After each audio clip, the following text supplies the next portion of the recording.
அனைவருக்கும் வணக்கம். இது பிஎஸ்இன் கிச்சன் யூடியூப் சேனல். சமையல் பற்றின வீடியோக்கள்லாம் ப்ராக்டிக்கலாக செய்து காட்டி இந்த நம்ம சேனலில் பிஎஸ்இன் கிச்சன் அப்படிங்கிற யூடியூப் சேனலில் நம்ம போஸ்ட் பண்ணிகிட்ருக்கோம். ஒரு ரெகுலராக வீடியோக்கள் போஸ்ட் பண்ணிகிட்ருக்கோம். பார்த்துக்கிட்டு இருக்கீங்க. நிறைய பேர் சப்ஸ்கிரைப் பண்ணுங்கள் நம்ம வீடியோக்களுக்கு. இதே மாதிரி நீங்களும் செய்து பார்த்து பயன்பெறுங்க அப்படின்னு கேட்டுக்கிட்டு இன்றைக்கி நம்ம சேனலில் பார்த்திங்கன்னா சாம்பார் ஒன்று செய்ய போகிறோம். அதுக்கு நம்ம தேவையானது பார்த்திங்கன்னா வெங்காயம் 3 எடுத்துருக்கோம், ஒரே ஒரு கேரட்டு, ஒரு உருளைக்கிழங்கு இது மாதிரி கட் பண்ணியிருக்கோம், அப்புறம் ஒரு பாதி முள்ளங்கி நம்ம இந்த மாதிரி கட் பண்ணி வச்சுருக்கோம். அதுக்கப்புறம் ஒரே ஒரு தக்காளி இதுக்கு எடுத்துருக்கோம், ஒரு 4 பீன்ஸ் இது எடுத்துருக்கோம். இந்த சாம்பார் பார்த்திங்கன்னா சாதத்துக்கு மட்டும் இல்லாமல் இட்லியோ தோசையோ எதுக்குனாலுமே நம்ம இந்த சாம்பாரை யூஸ் பண்ணிக்கலாம். நல்ல டேஸ்ட்டாக இருக்கும். சின்ன குழந்தைலேருந்து பெரியவங்க வரைக்கும் எல்லாருமே விரும்பி சாப்பிட்ற மாதிரி இருக்கும். ரொம்ப காரமாகவும் இருக்காது.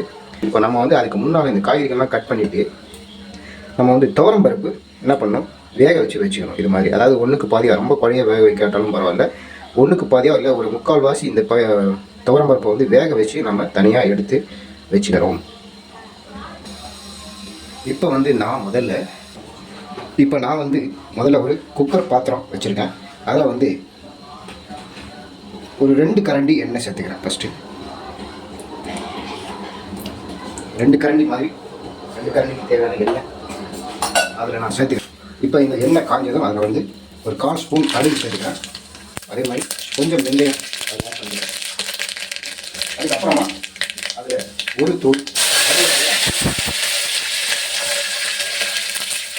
ஒரு பொட்டு கருவேப்பிலையும் ஆட் பண்ணிட்டேன். இப்போ ஒவ்வொரு காய்கறிகளாக நான் அதில் போடுறேன்.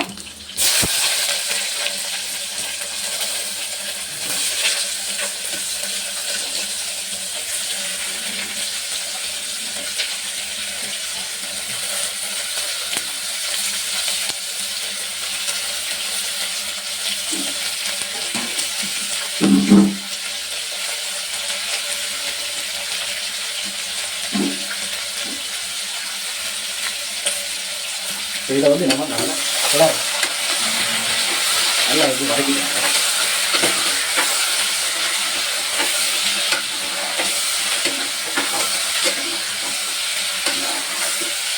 நல்லா இது போட்டுக்கிற காயெல்லாம் நல்லா சுருங்குற அளவுக்கு நம்ம வதக்கி வைக்கணும். இந்த காய்கறி பாருங்கள் நல்லா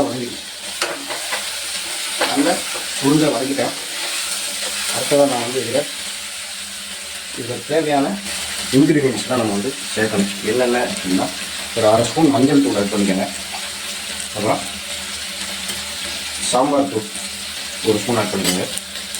அடுத்ததாக உப்பு கொஞ்சம் ஆட் பண்ணிக்கோங்க. உப்பு ஒரு 1.5 ஸ்பூன் அளவுக்கு சேர்த்துக்கணும். இந்த சாம்பார் ஒரு 5 பேர் தாராளமாக சாப்பிடலாம். அந்த அளவுக்கு இதை போட்டு நல்லா திருப்பியும் நம்ம கலரணும். இந்த உப்பு, மஞ்சள் தூள், சாம்பார் தூள் இது எல்லாமே மிக்ஸ் ஆகும். இந்த காய்கறியோடு மிக்ஸ் ஆகணும். அதளவுக்கு லேசாக நம்ம கிளறிக்கணும். இதை பார்க்கும்போதே நம்ம இது எக்ஸலண்ட்டாக வரும் அப்படின்னு நமக்கு தோணுது. இப்போ இதில் நான் ஏற்கனவே ஒரு எலுமிச்சம்பழம் அளவுக்கு கரைச்சி வச்சுருக்கிற புளிக்கரைசியில் இதில் போட்டுறேன். நல்லா கட்டியாக கரைச்சி வச்சுக்கோங்க. ரொம்ப தண்ணியாகிடக்கூடாது. இது போல் கட்டியாக கரைச்சி அதை ஊற்றி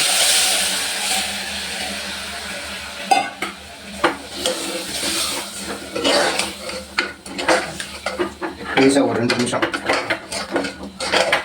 கலரிட்டு கொதிக்க வச்சுட்டு அடுத்ததாக இதில் நாம் கொஞ்சமாக பெருங்காயத்தூள் ஆட் பண்ணணும். ஓகே, பெருங்காயத்தூள் ஆட் பண்ணியாச்சு. கலர் கலரிட்டு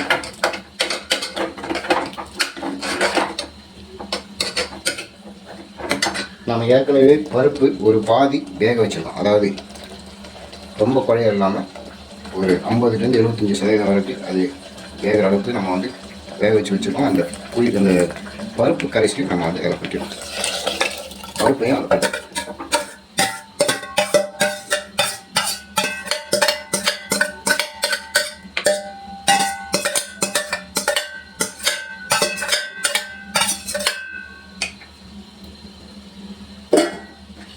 நல்ல ஒரு கலக்கு கலக்கு.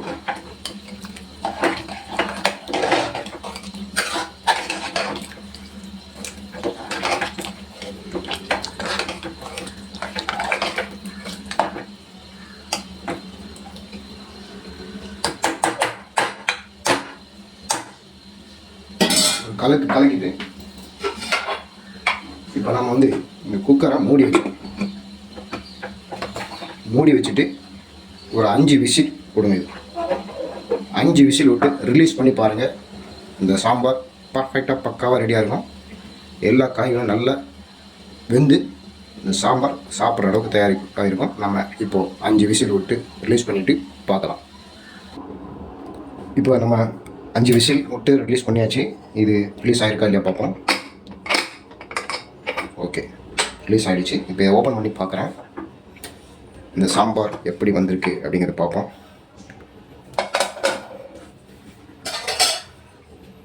வந்து ஒரு கிளர்னு வரும். அடியில் வந்து பருப்பு காய் எல்லாம் இருக்கும். இந்த பருப்பு நல்ல குழைய வெந்திருக்கும்.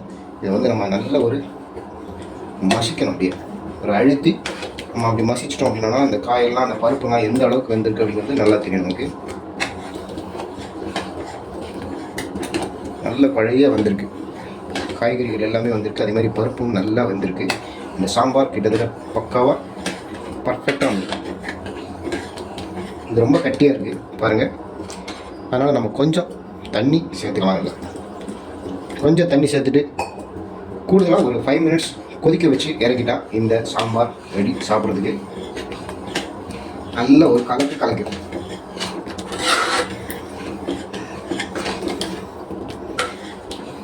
எல்லா காய்கறிகளும் போட்டு கிட்டத்தட்ட வெஜிடபிள்ஸ் எல்லாம் போட்டு நம்ம இந்த சாம்பார் தயார் பண்ணியிருக்கோம்.